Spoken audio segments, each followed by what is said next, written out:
Assalamualaikum warahmatullahi wabarakatuh. Perkenalkan, nama saya Eva Ari Astuti, NIM 2019-015-315. Pada kesempatan kali ini, saya akan mendongeng yang berjudul Harimau dan Singa.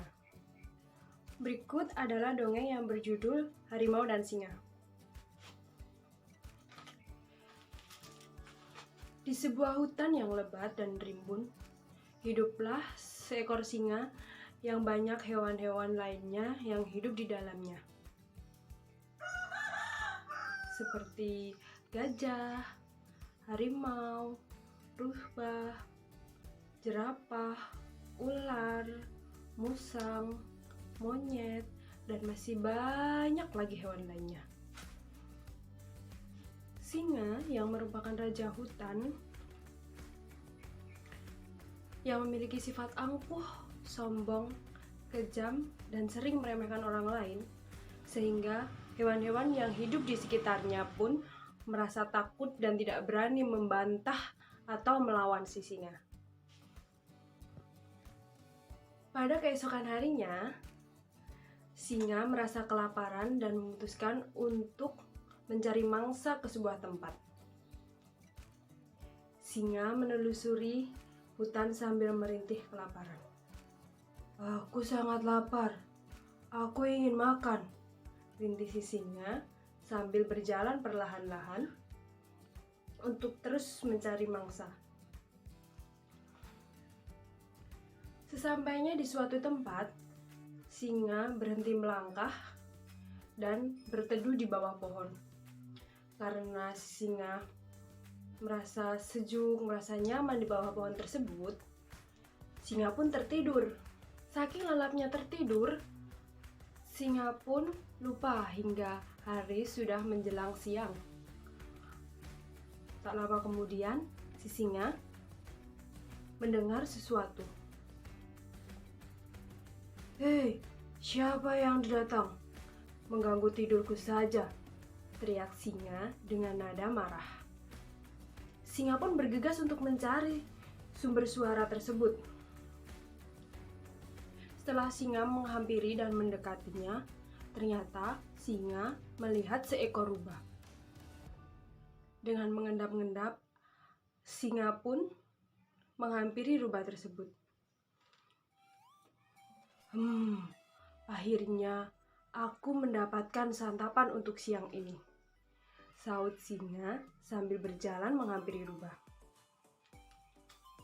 Rubah yang masih bersembunyi dan ketakutan, rubah pun lari terkocar-kacir sambil meminta, "Tolong, tolong, tolong, tolong," teriak si rubah sambil tarik ketakutan.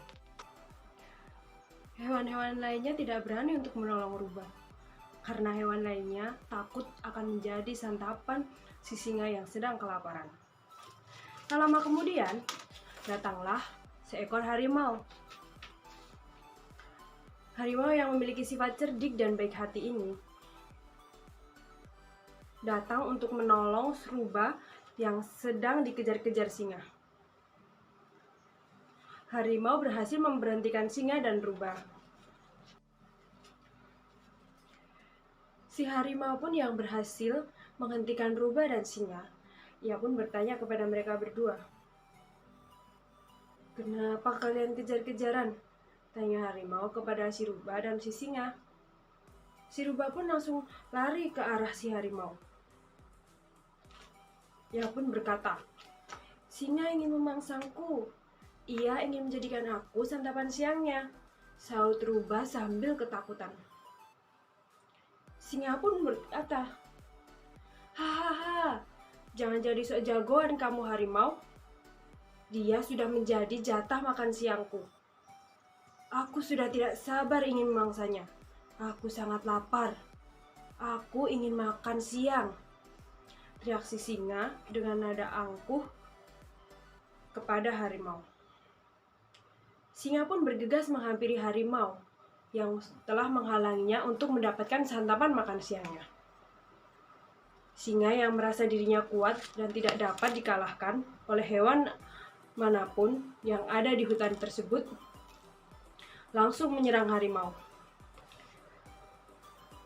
Pada saat itu pula, harimau dan singa terjadi perkelahian yang sangat hebat antara mereka berdua. Ketika singa dan harimau berkelahi, si rubah pun mengajak hewan-hewan lainnya untuk menyiapkan lubang agar singa dapat terjebak ke dalam lubang tersebut. Tak lama kemudian, harimau memancing si singa untuk memasuki lubang tersebut, agar singa tersebut dapat masuk ke dalam lubang tersebut. Akhirnya, singa yang tadinya merasa kuat, merasa berani, tidak ada tandingannya, kini pun tidak bisa apa-apa. Tolong ampuni aku menyesal atas perbuatanku. Aku berjanji, aku tidak akan berbuat jahat lagi kepada kalian. Penyesalan si singa sambil minta ampun di dalam lubang. Si rubah dan si harimau merasa kasihan kepada singa dan memutuskan untuk menolong singa yang sudah berjanji tidak akan mengulangi perbuatannya kembali. Singa pun menyetujuinya. Singa juga memutuskan untuk menyerahkan raja hutan kepada harimau. Hewan-hewan yang lainnya pun menyetujuinya, sehingga mereka hidup damai dan tentram dalam hutan tersebut. Berikut adalah cerita dongeng tentang harimau dan singa. Pesan moral yang dapat diambil adalah, janganlah kamu menjadi anak yang sombong, karena anak yang sombong tidak akan disukai oleh temannya. Dan janganlah kamu menjadi anak yang angkuh, karena akan menyesal nantinya. Sekian cerita dongeng dari saya. Apabila ada salah kata, saya mohon maaf. Wassalamualaikum warahmatullahi wabarakatuh. Terima kasih.